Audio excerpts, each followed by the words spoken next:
Sam's first day. Today was Sam's first day at his new school. He was excited and nervous to go to a new school.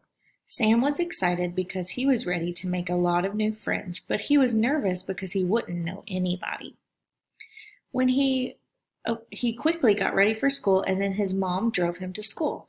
When he got there, his mom walked down to his new classroom and met his teacher, Miss Jensen. She seemed really nice.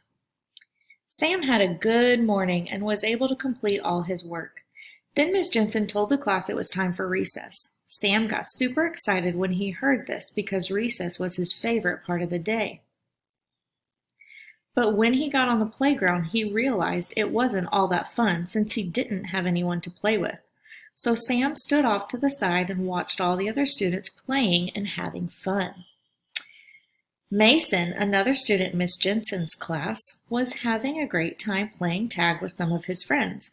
As they were playing, he looked over and saw Sam standing all alone and thought about asking Sam if he wanted to play tag with them. When Mason told his friends what he wanted to do, they said they didn't want to play with Sam because they didn't know him and he looked different. If Mason wanted to play with Sam, he could, but they weren't going to play with the new kid. Mason thought about it for a minute. He was having a lot of fun playing with his best friends, but he also felt really bad for Sam because he was all alone.